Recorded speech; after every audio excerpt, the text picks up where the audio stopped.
Salut à tous. Si vous suivez mes vidéos, vous devez savoir que mon mangaka favori est Eiichiro Oda. Mais il y en a un autre que j'adore tout autant, même s'il s'occupe uniquement de la partie scénario des mangas. Il s'agit de Tsugomi Ohba, ou Ohba d'ailleurs. Je ne sais pas trop comment ça s'écrit, mais de toute façon j'ai l'impression que pas grand monde le sait. Je préfère vous prévenir que je ne savais rien de ce grand nom du manga, mais maintenant, c'est toujours pareil. Je suis sûr que vous ne comprenez pas où je veux en venir, pourtant c'est plutôt simple. Personne ne sait vraiment qui est Ohba. On sait juste qu'il s'agit d'un pseudonyme, sinon rien de plus à part des hypothèses. Et de toute façon, la seule chose qu'on sait sur lui, c'est qu'il est japonais, et je pense pas que cette information nous aide vraiment. Pour vous le présenter, comment ne pas parler de l'œuvre d'art qu'il a réalisée avec Obata, Death Note. Même si ça aurait très bien pu être Platinum End ou Bakuman. Car oui, Ohba n'a réalisé que 3 mangas qui ont été dessinés par Obata.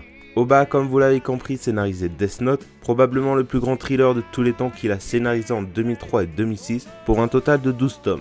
Il a aussi scénarisé Bakuman, un manga qui suit les aventures de 2 jeunes collégiens qui se sont associés afin de réaliser un manga entre eux. Donc probablement un clin d'œil à son histoire et à celle d'Obata. Bakuman a été publié en 20 tomes entre 2008 et 2012 et actuellement il scénarise Platinum End qui est bien parti pour devenir une sorte de nouveau Death Note et qui a commencé en 2015 pour 3 tomes à l'heure actuelle. Et si pour vous Ohba n'a fait que ça, sachez que vous avez tort. Car même s'il s'agit juste d'adaptation de ces mangas, il s'est occupé des quelques petites modifications apportées à Death Note et à Bakuman afin qu'ils puissent être adaptés en film et drama, mais surtout pour qu'ils puissent être exportés dans un plus grand nombre de pays. Mais bon, c'est principalement ces 3 mangas qui ont fait de lui l'un des plus grands mangaka, mais cela ne l'a jamais poussé à révéler sa véritable identité.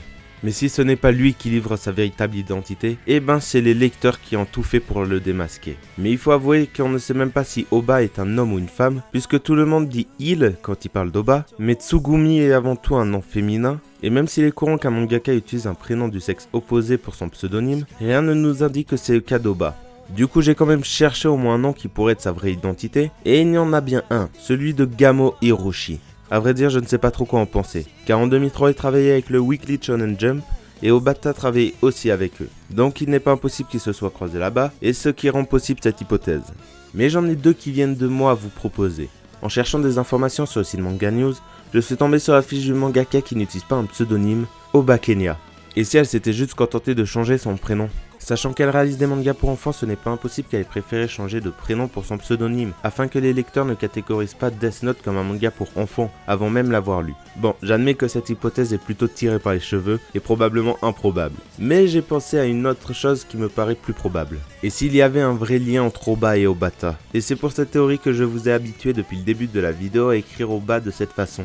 Lors des interviews consacrées à Death Note, Bakuman ou Platinum End, Obata apparaît toujours seul et va même jusqu'à répondre à des questions plutôt techniques qui seraient plutôt destinées à Ohba. Donc je me suis demandé si Ohba et Obata ne seraient pas en vrai la même personne. Et ça se tient, car Ohba a travaillé uniquement avec Obata et on ne sait rien d'Ohba. Cela se tient encore plus lorsqu'on prend en compte le fait qu'Obata était un dessinateur réputé avant Death Note.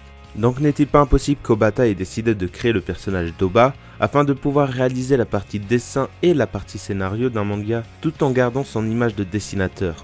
En tout cas, Ohba est bien le mangaka le plus mystérieux, car malgré le fait qu'il a réalisé des mangas mondialement connus, on ne sait pas qui il est vraiment. Et je pense qu'il faut vraiment être humble pour ne pas révéler sa vraie identité après avoir réalisé des mangas à succès tels que Death Note.